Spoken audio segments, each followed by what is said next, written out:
Hello and welcome everyone. Thank you so much for taking the time to be here today to learn about our work.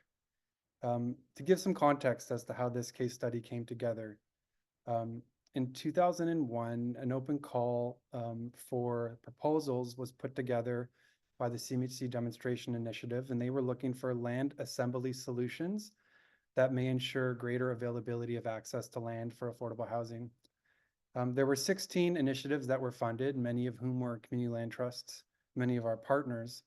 The Neighbourhood Land Trust, the organization which I work for, was funded to undertake a demonstration project that aimed to scale the community-based community land trust through diversified land securement strategies and also multi-sectoral partnerships. So this case study that I'll be presenting today is actually a written document that we'll be sharing out to everyone in attendance and through our networks. We'll be sharing it later this week or early next week, the PDF. But today we wanted to present our learnings for the benefit of anyone who's interested, but hopefully other communities who are intending to build and scale their community land trusts. So today we're going to go through 3 parts: an introduction, giving the context to our community and our work, and then part 1, scaling the CLT through these holistic land securement strategies, and part 2, enhancements to the organizational and governance practices. So let's get started with the introduction, and we're really trying to answer the question of why did Parkdale organize a community land trust? So this is where we're located, for anyone who might not know, in the Parkdale neighborhood of Takaranto. And unlike other CLTs, we're neighborhood based. And so we prioritize and focus most of our work in Parkdale, which is this neighborhood here. A little bit about Parkdale, and our work even focuses more on South Parkdale, which is the southern half of the neighborhood. This part of the neighborhood is 34% low income.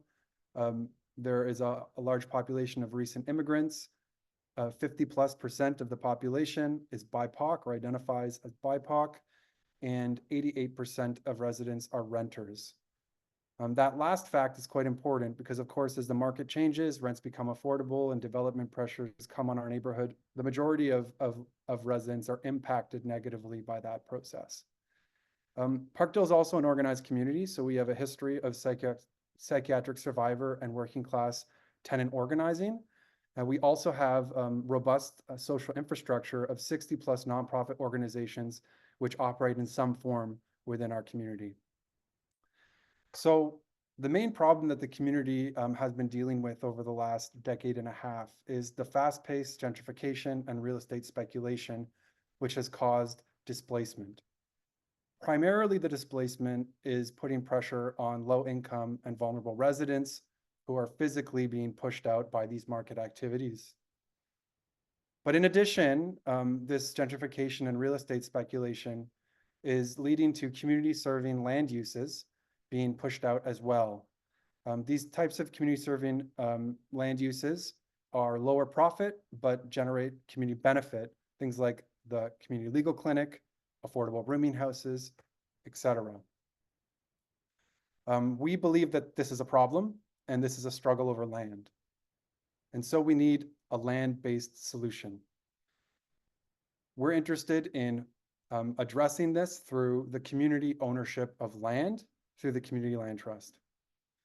So back in 2014, the Parkdale Neighbourhood Land Trust was created as Toronto's first neighborhood-based community land trust. The PNLT is a membership-based, community-controlled nonprofit organization. The Neighbourhood Land Trust is the charitable arm of the PNLT and owns and stewards lands that are leased to charitable partners who manage the day-to-day operations and provide support to tenants. And we currently have a portfolio that includes affordable housing, supportive housing, as well as properties that are intended for community economic development. These two organizations work together to serve the community. And just a bit about what a community land trust is. In a general sense, community land trust is just a nonprofit organization that's set up specifically to own land on behalf of a community and to provide community benefits through that land ownership.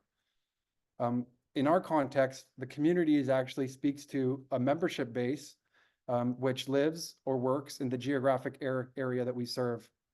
When we talk about land, we literally mean owning land, parcels of land, and we own that land for specific purposes, as I said before, affordable and supportive housing and space for community economic development.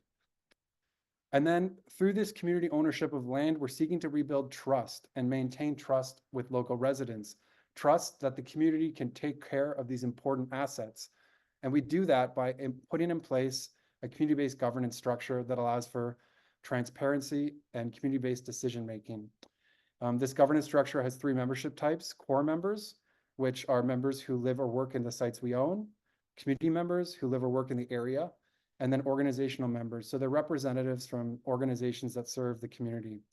And these 3 membership types are represented on our board of directors, the decision-making body. So we also have a vision. We're not just against speculation and real estate speculation and eviction. We actually are for something. We envision a neighborhood in which all members of our community can benefit from the development that happens here, where we have equitable access to affordable and adequate housing, where we can trust that community assets will be preserved. And we also hope that our work can inspire and support a strong community land trust movement across Toronto and Canada. So we've been working to realize this vision now since 2012, actually, even before we incorporated. And we've gone through multiple phases. The first phase was the initiation phase, which involved in consulting with community members about the option to create a community land trust, forming an interim board, which included representatives from 7 existing organizations in the community. We then moved to a capacity building phase where we developed our community governance model. We developed our initial membership. We undertook community planning and engagement, and we did a community action research study on rooming house loss. We then attempted a few pilot projects to test out the community ownership model on actual land assets. We started by purchasing the Milky Way Garden in 2017. And then by 2019, we purchased our first residential property through a rooming house acquisition pilot. This case study focuses on the next phase, which is the growth phase. It started in 2021 and it is going until 2026. So we're currently midstream.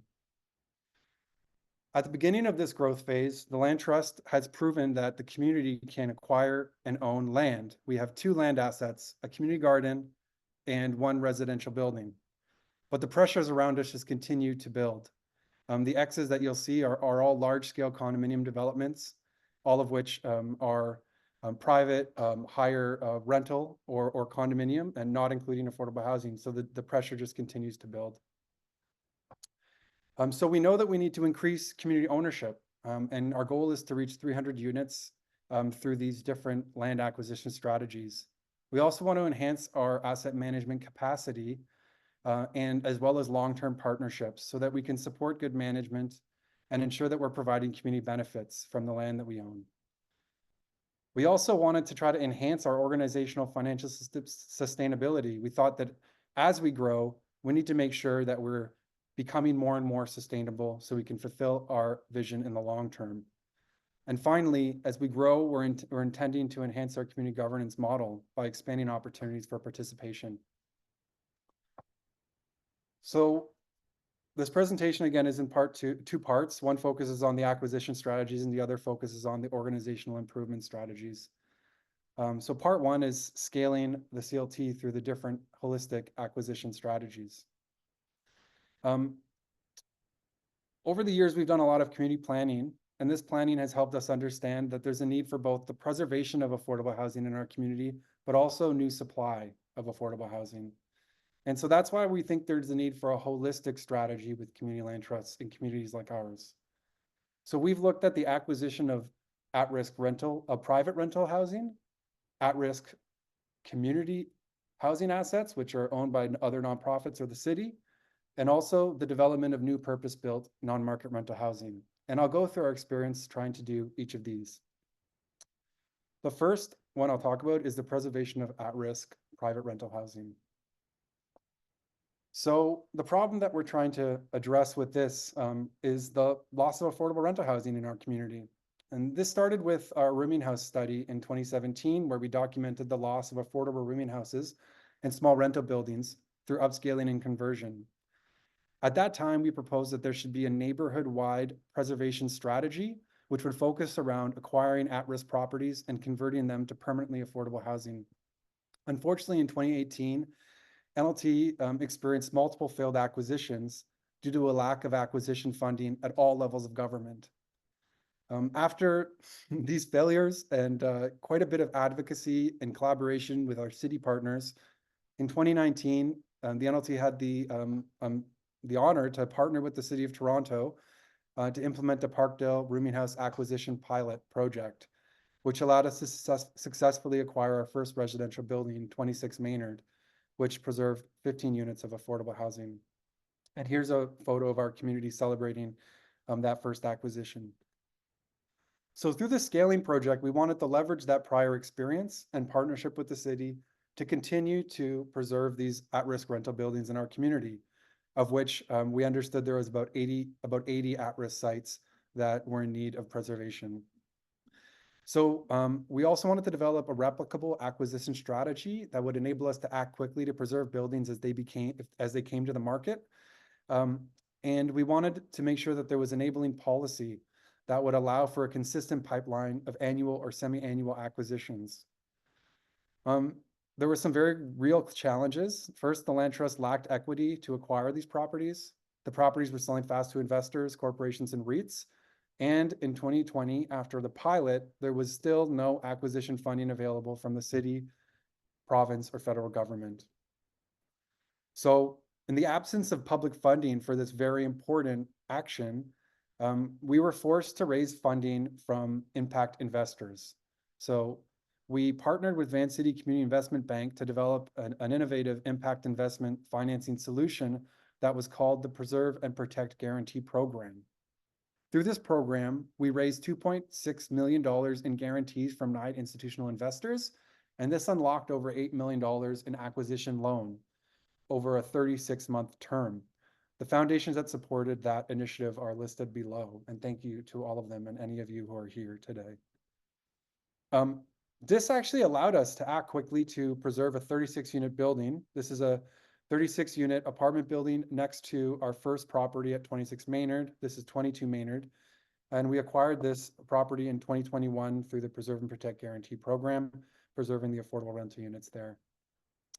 But the impact investment model was basically bridge financing. So it allowed us to quickly act to get the property out of the market, but the financing was only available for 36 months and it needed to be repaid.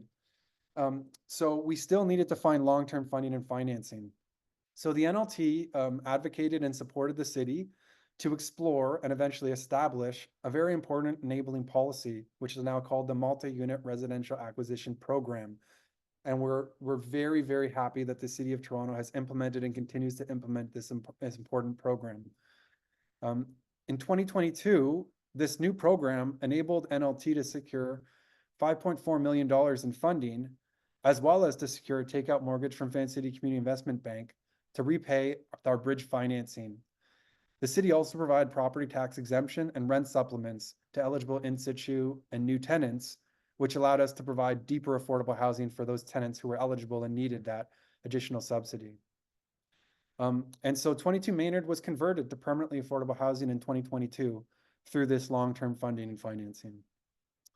A little bit of stats. In the end, this total project ended up costing about $8,190,000 or $227,000 per unit.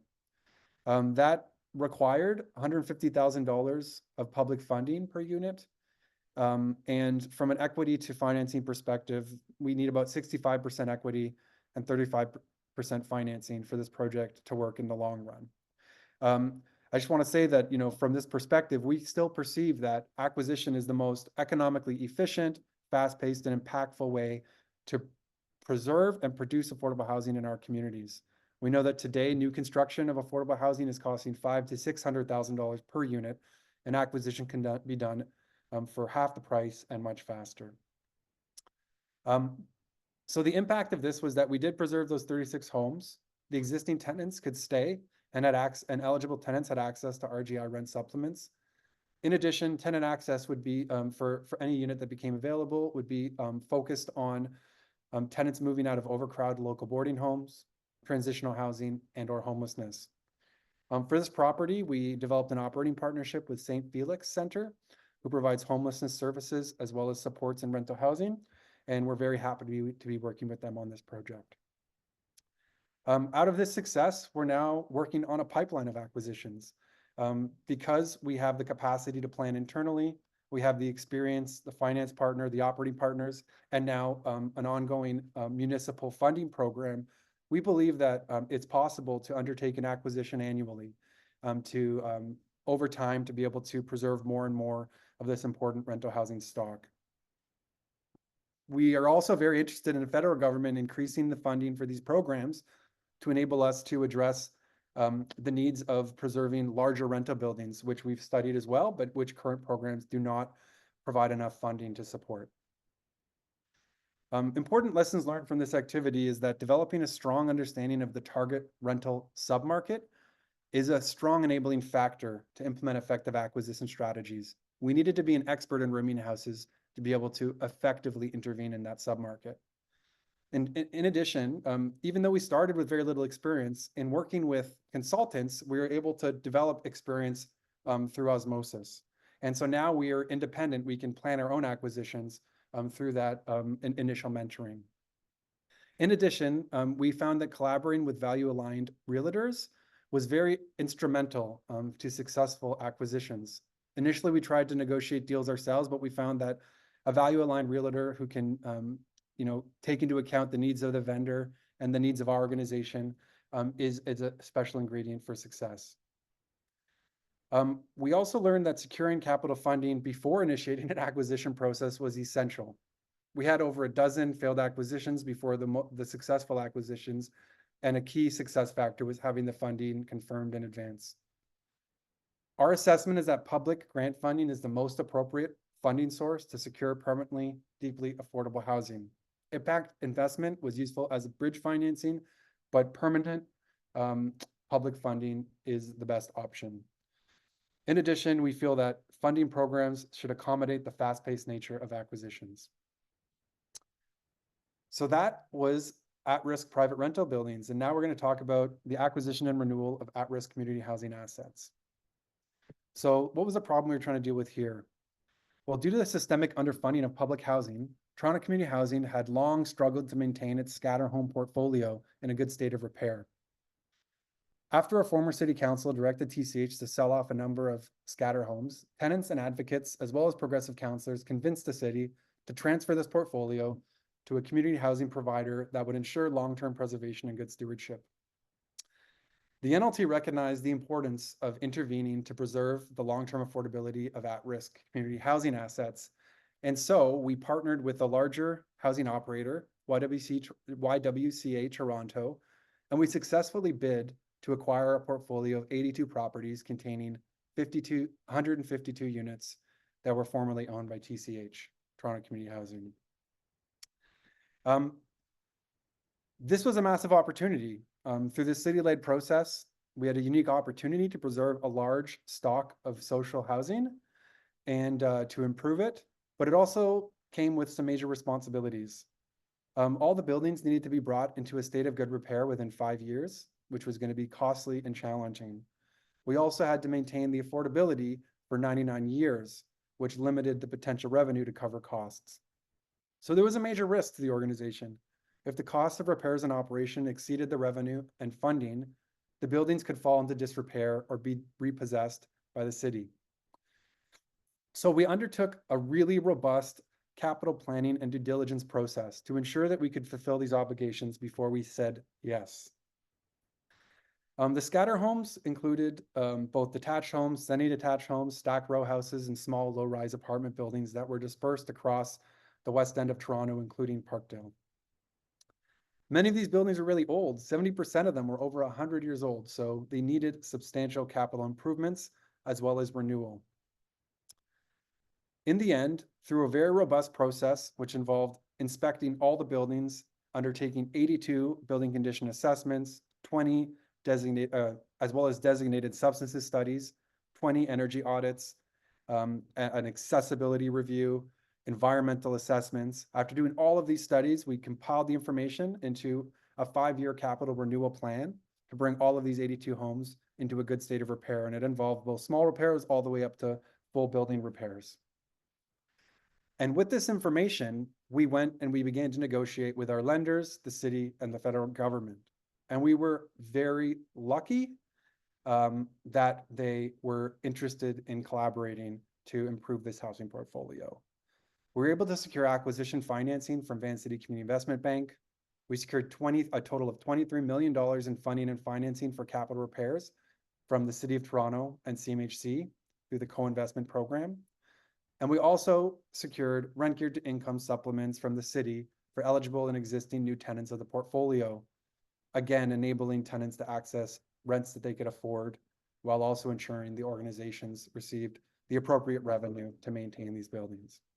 So with this new acquisition and capital repairs funding confirmed, the NLT moved forward and closed on these and acquired these 82 properties on April 1st, 2022, which was a huge accomplishment. And this is a photo of the public announcement of the funding with Minister Hussein, with former Mayor John Tory, as well as our teams a few years back. So this project would not have been possible without a partnership with a very experienced organization, the YWCA Toronto. Working with an experienced larger organization allowed us to scale up quickly. They were able to scale up the operations in time for acquisition and they now provide stable ongoing operations of these homes. Because of their expertise, they're able to target tenant access for households led by women and gender diverse individuals who are referred from the city's waiting list for affordable housing. And this is appropriate for this portfolio because this portfolio is primarily 3 to 5 bedroom homes. So great for large families.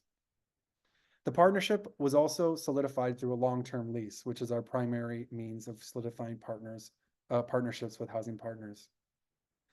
And it's maybe important to name what the role of the two organizations are. The YWCA acts as the landlord and housing operator, providing property management and tenant services, while the NLT acts as the owner and asset manager. We manage the financing and the planning and implementation of capital repair projects as well as redevelopments. So working together, we can get a whole lot done. And because we'd be working together, we decided to co-locate the staff offices. So the YWCA staff team on this portfolio are located on the bottom of one of our homes, and then the NLT staff working on this portfolio are in an office upstairs. And so it's very easy for us to collaborate and coordinate between the two organizations. And we've had a few opportunities to bring tenants together as well to meet our teams and get to know each other. So what are the lessons learned here? Well, prolonged planning and due diligence periods are crucial for a successful large portfolio acquisition, requiring multi-funder collaboration and legal expertise. So if there's other municipalities out there considering similar transfers, please provide at least a year of due diligence period to allow this long planning process to be undertaken appropriately. CLTs can benefit, of course, from partnerships with experienced housing operators. In addition, multi-funder collaboration is crucial for successful asset transfers of legacy social housing portfolios. In this case, we needed the city, Toronto Community Housing, CMHC, Van City Community Investment Bank, all to collaborate to make this project possible. And without their joint collaboration and support from the city for that, this project would not have been possible. We believe that our experience shows that CLTs can play a vital role in preserving at-risk community housing assets and ensuring their long-term affordability and stewardship. Lastly, I think we would say that our view is that it's very important that pre-acquisition, so before the acquisition, that capital planning is undertaken and primary funding is secured. Without doing that, CLTs will be putting themselves at dire risk. The next and last securement strategy is the development of new purpose-built non-market rental housing. So recognizing the need for accessible, environmental friendly and family-sized units in Parkdale's housing stock, our strategic plan has identified that we need to prioritize the development of capacity to build new purpose-built rental housing that can address these gaps. So throughout the growth period, we've been exploring 2 avenues for developing new affordable rental housing. which I will outline now. So the first one is to build the new housing through the intensification projects on NLT's lands. So that means leveraging the lands to make more housing. We have 3 projects that are underway. 128 Havelock is one of the most exciting ones, where we plan, and that's the image on the right, we plan to convert a single-family home into a 10-unit apartment building, including 3 accessible units. And this is going to be done through a combination of retrofitting the existing home, but also constructing a pretty large addition on the back. The next project is 6 Shipman, and there's not a photo here, but it's a dilapidated home that needs to be demolished. And we're going to be rebuilding back on that small site a 2-unit home, including 1 accessible unit. So able to double the units we can provide while also providing 1 new accessible unit on that small site. And then finally, I think we talked about 22 Maynard earlier, which was the acquisition property that we did through this period. But we've also planned to do a retrofit and intensification project on this site. We identified that there is an opportunity to add an elevator, an accessibility ramp, and to improve the overall mobility in the building. In addition, we can add a new 4th story with 9 new accessible units. So we'll be adding units to this building while also adding accessibility. It's our sense, actually, to go back to the slide, it's our sense that across our portfolio, there's about 20 plus sites that have opportunities to add units in some form or another, from maybe 1 additional unit all the way up to 20 additional units, and that this could allow for the incremental growth of our housing stock, which can be matched to smaller amounts of funding in years where the large amounts of funding aren't available. We also have a big dream of developing housing on land leased from the municipality, which is a strategy that we've seen the Community Land Trust in Vancouver and Calgary have great success with. So our strategic plan identified that the main opportunity is to build housing on a city-led project, which is the Parkdale Community Hub. So the Land Trust objective here is to respond to a city-led RFP that's seeking a development partner. And our hope would be to submit a bid to the city that would prioritize the local housing needs and prioritize equity-deserving tenants in our housing program.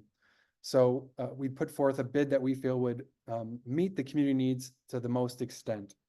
And so if successful, this would enable the NLT to, at NLT's first opportunity to build housing on land leased from the municipality, which is something we're very interested in undertaking. And for this project, we've partnered with a larger housing organization that has experience operating housing of this scale, as well as a development partner who has experience building projects of this scale. And the Land Trust would be the lead applicant to bring this team together. This RFP is anticipated later this year, and we're really excited for this opportunity. So what are the lessons learned? Well, it's our view that small-scale intensification of CLT-owned lands can enable incremental growth, which is great. Also, we do believe that leasing land from municipalities can enable large-scale development opportunities for CLTs, and so we think we should be looking for these. Of course, aligning projects with funding and land availability is essential, and we do believe that when it comes to responding to city RFPs for these types of opportunities, that CLT should leverage their expertise in their local community to be able to bring forward projects that best meet the community needs. So part 2. So now we're going to step away from these 3 acquisition strategies, which we've tested or developed out through this period, and talk about enhancements to our organizational and governance practices. So we're going to start with multi-sectoral partnerships. Our land trust believes very strongly that we can't do this alone. And in fact, our work can be extended, and our impact can be much more far-reaching when we work in partnership with other community partners, other public partners, other private partners. So we take a partnership approach to community land trust organizing. And I'm going to talk about different types of partnerships and how they come together and how they work. Of course, I've already talked quite a bit about our housing partners, so I won't go into too much detail there. When we acquire or develop land, we maintain the asset management responsibility, but we lease these properties to housing partners who provide property management and tenant services. And by working with these organizations, we can extend our impact while continuing to grow the CLT's portfolio. I should, it's very important for me to say that in the reflection period around this scaling process, we realized that our biggest and most important partner is actually the city. In our early years, we experienced, I guess, some apprehension from the city. Can the Community Land Trust really succeed? Can they build the capacity? And can they really acquire land and do this? Over the years, as we've developed their confidence in us, we've realized that they truly are our most meaningful partner.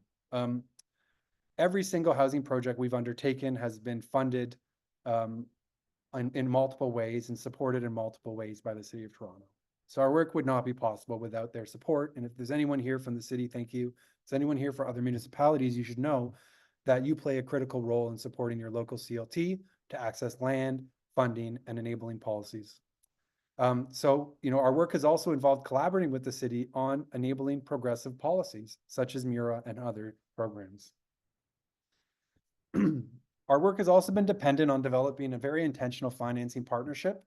We've selected Van City Community Investment Bank as our preferred lender, and Van City has actually collaborated with us to explore projects, to develop our technical capacity. And Van City staff have even at one time or another, at different times, joined our technical committees to support the planning of our projects. So it's been a collaborative relationship. And as we talked about earlier, Van City has even created unique, responsive financing and impact investment financing products that have supported us to act when government was not available. So this financing partnership is very key. We've also developed social employment and sustainability partnerships. We have goals beyond housing, but to be able to fulfill those goals, we need to work with experts who are working in those spaces. And so, to develop a strategy around this in 2022 as part of the scaling project, we developed a report that you should all check out. It's called the Sustainability and Social Procurement Action Framework. It's available on our website, but it proposes a set of strategies to work with these partners to achieve interconnected community benefits, including local economic development, decent work, sustainability, and climate resilience.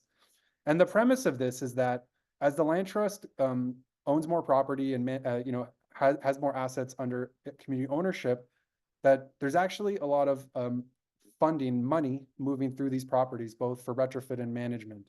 And we want to make sure that as we're spending this money, that it's supporting other social goals in our community, such as creating work opportunities, community economic development opportunities, that we're making more sustainable buildings, and we're contributing to climate resilience. So that report, it speaks to that. And one example of a partnership that we brought together around social employment is our partnership with Building Up, where we're leveraging our capital repair investments in the scatter homes to support local workforce development through interior renovation contracts to Building Up. And through this partnership, Building Up's completed 15 renovation projects for us. And that's generated 4,000 hours of paid training for 41 trainees who are, and these are community members from our community and other communities who have experienced barriers accessing careers in the trades and who are interested in developing careers in the construction trades. And of these 41 trainees who have worked on our homes, 33 of them have since been placed in apprenticeships or full-time employment. So, there's huge benefits we can offer by thinking strategically about how we spend the money that comes through the community-owned land.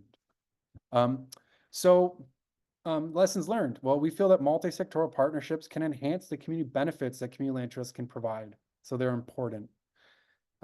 We believe that, of course, when you're finding a partner, it's important to make sure that there's an alignment of goals, whether it's the lender, the city, an employment partner, anyone. And we found that there's a need to formalize partnerships through both project-based contracts as well as longer-term partnership frameworks. Sometimes you have one project, and so you need the contract to speak to that. But maybe you want to work with each other over 20 years to do 10 projects. So it's useful to make a partnership framework that speaks to how you want to collaborate over that longer period and over multiple projects. So now we're going to talk about asset management. Asset management stands as a core function of any CLT, focusing on the development and implementation of plans to ensure that all CLT properties are maintained in a state of good repair over time. And of course, asset management is critical to fulfilling the CLT's purpose of providing affordable housing in perpetuity. Unfortunately, we don't talk about asset management very much in the CLT space, and so I do wanted to mention it today. And you know, our land trust, we actually identify ourselves as an asset management focused community land trust because we take care of the asset while our housing partners undertake day-to-day property management and tenant services.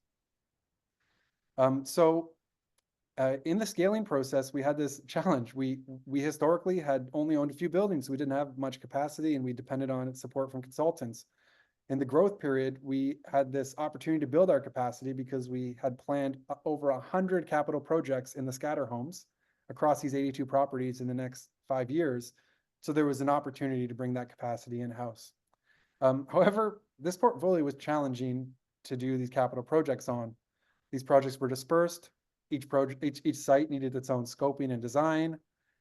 Procurement, so hiring contractors and consultants, was very time intensive.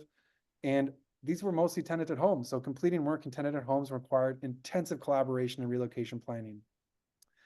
So most of the scaling process has actually been, scaling up our capacity to deal with this massive new responsibility. It's involved developing asset management systems and tools. We've had to build a robust asset management staff team. So we started with one asset manager at the beginning of this scaling phase, and we've since added 3 additional full-time staff as project managers to support the implementation of projects. And we've also decided that on an ongoing basis, we're going to continue to hire project management consultants for the more complex projects. This is what we've been doing. I'm going to pass the torch to, or I want to introduce Chantal Cornu, our property asset manager, to talk about the different things we're doing in this program and share it from the team themselves who are doing this work every day. Hi, everybody. I know we're behind on time, so I'm going to move through this fairly quickly. I wanted to start with the tools that we were developing and the method that we were developing to do the asset management portion. And so we started with developing these unified design guidelines for capital projects, working with Carr Martin of Science Station for that.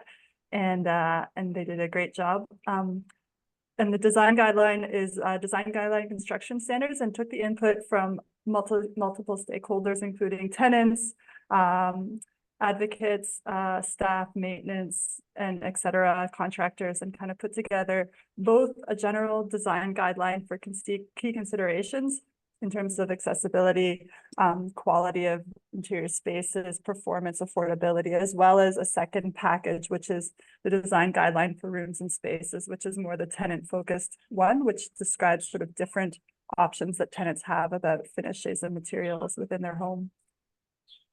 Next slide. We also have been incorporating sustainable building practices. We've developed a social procurement and sustainability framework, and we target 25 to 80% reduction in both energy and greenhouse gas emissions.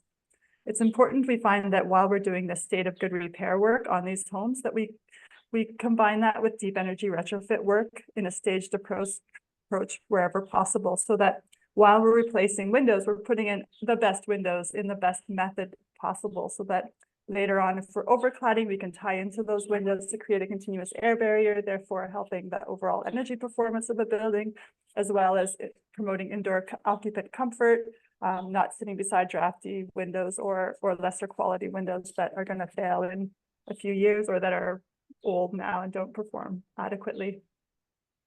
The type of work that we're doing is, it mixes from accessibility and energy specific work, as well as work in different areas, substructure work, site work on the outside, superstructure like the outside of the building envelope work, as well as internal HVAC equipment, heating, ventilation, air conditioning, etc. And a lot of times in these units in the state of good repair work, we're doing just pure unit interior upgrades. So kitchens and bathrooms, painting, flooring, things like that is a big portion of the work. And so for the majority of our properties, the ones that we acquired from Toronto Community Housing, we have a 5-year program to do state of good repair work, which Josh mentioned. And so we're in year 3 of 5 right now, and we're moving through that. What it means is that we're assessing each property and each address on an individual level to see what the needs of that property are, based on information we've gathered through the building condition assessments, as well as energy inspections, electrical inspections, sometimes structural, designated substances, etc., to sort of tailor each solution for each property in a way that is going to be most beneficial for that house and is going to use the limited funding that we have to go as far as possible. And so we're developing those little scopes, and then they're being translated across. And sometimes they're individual projects, and sometimes they're being combined into bigger groups of projects.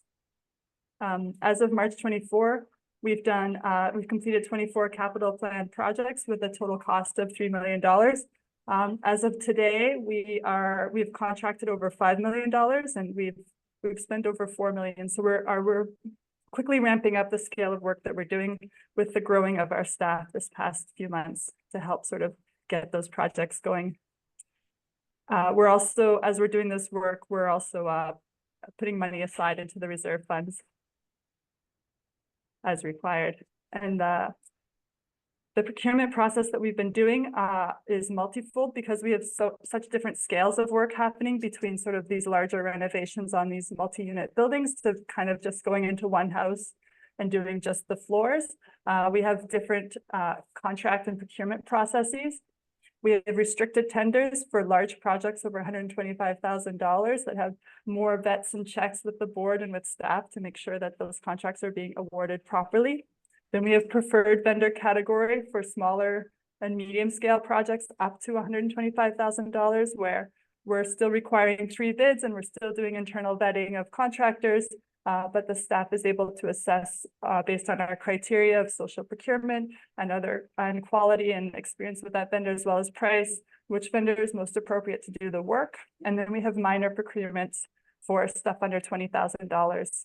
Aside from that, we also have the ability to develop a framework agreement, which will allow us to bundle, or not bundle, but to streamline procurement across multiple properties over an extended period. So it's similar to restricted tender, but it's more of an umbrella agreement that sets terms regarding pricing, quality, and quantity so that we can sort of open up larger contracts with a set contractors so that we can roll through that work faster and not need a bid every single time if it's repeat work. Lastly, we have an innovative partnership with Building Up, as Josh mentioned, which is an agreement to have them do specific work for us because of the void that they have in the market, because of the way we want to promote social enterprise in the market.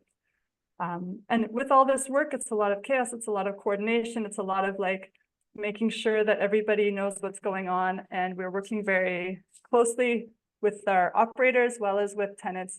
And we acknowledge that there's a lot of hardship for tenants during capital works. It's disruptive to have somebody come and replace all your floors, replace your kitchen and bathroom. We've tried to alleviate that through a series of different ways. One is relocating the tenants for a short period of time elsewhere so that we can do the work without disrupting their lives too much. Another is working with them work with tenants in place and then providing the supports necessary for that so that we can sort of help the contractor do their work also, as well as help mitigate the impact on tenants for that.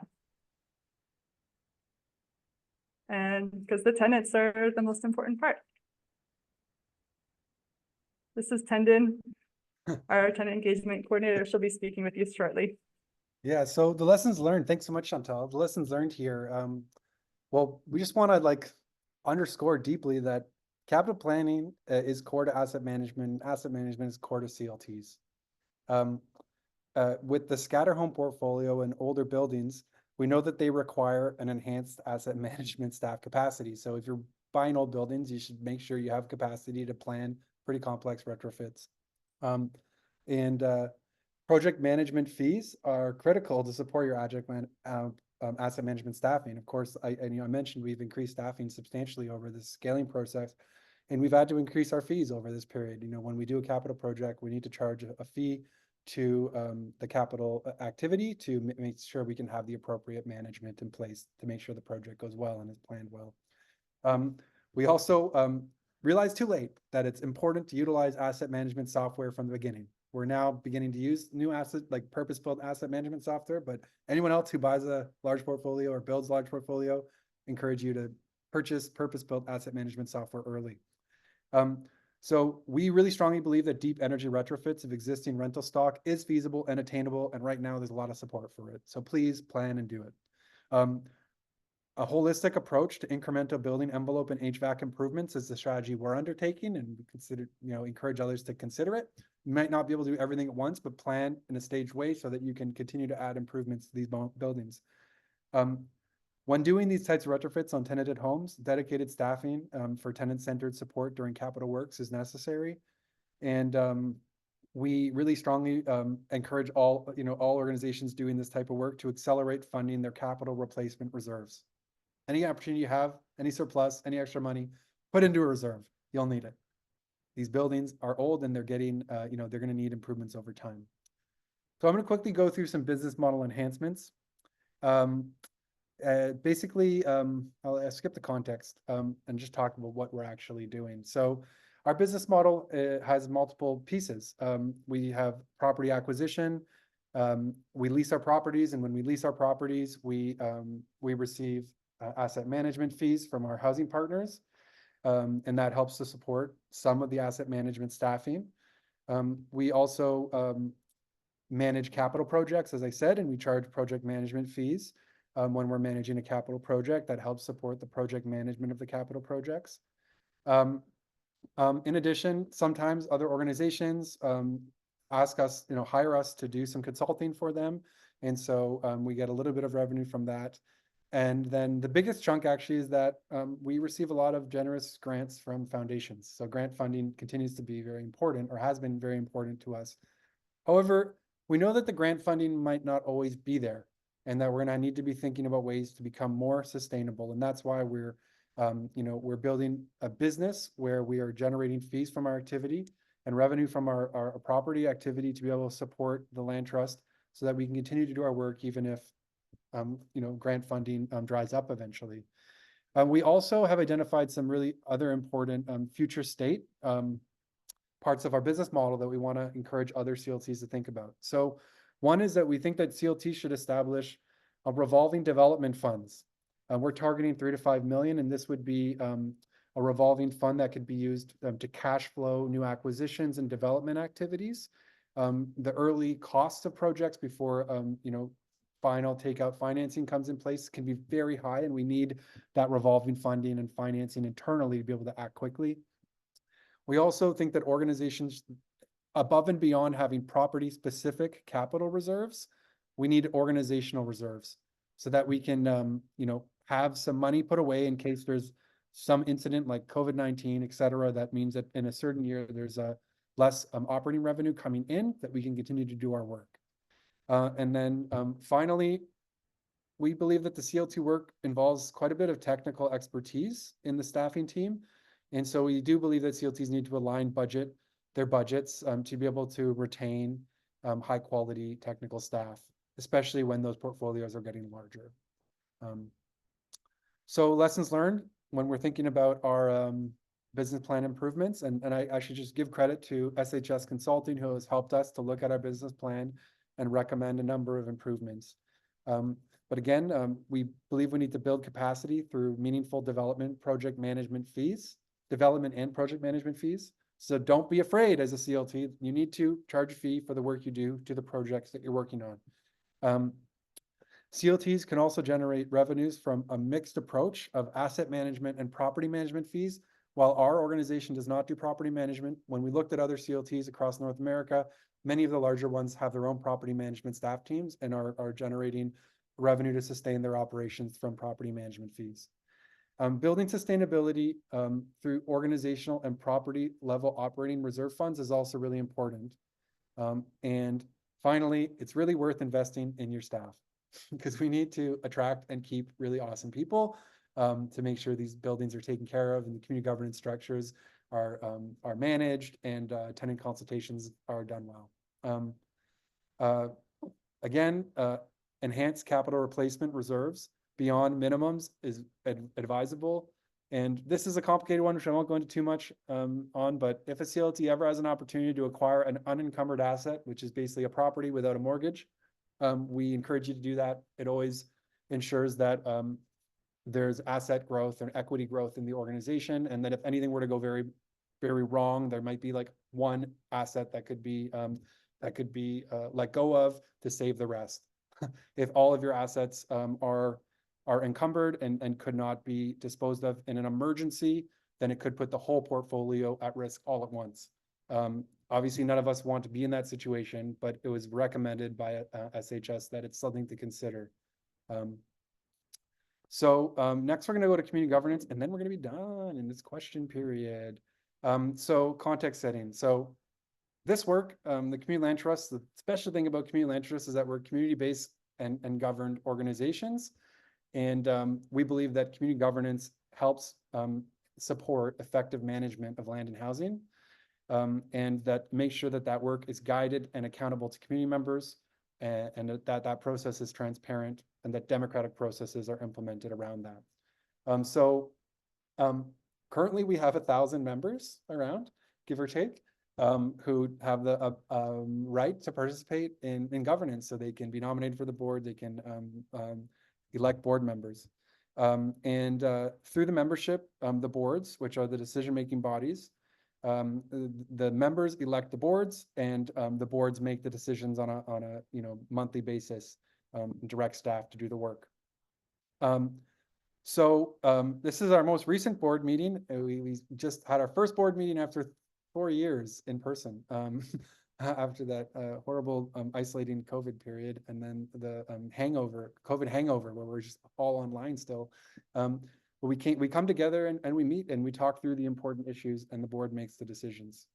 So I'm going to pass this off to Tendon, who is supporting the board and also our governance work. Thank you, Tendon. Joshua.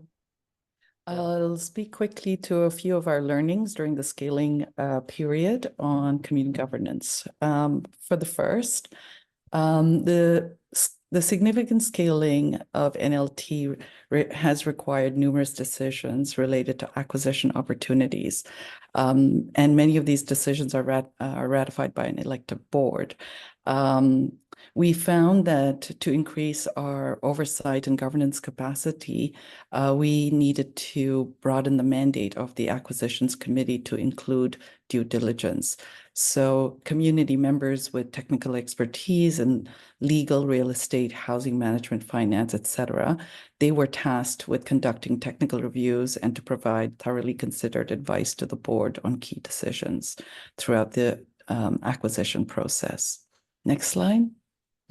As the portfolio expanded, ensuring fair representation of core members across the projects was also a challenge. We instituted new bylaw amendments in 2022, which allowed for core member seats to be allocated to each of NLT's 3 portfolios. The bylaw amendments also allowed for annual reviews and more flexible seat allocations generally. And in the 2023 AGM, the seats were filled, the 5 designated allocated core member seats were filled by core member nominees for these projects.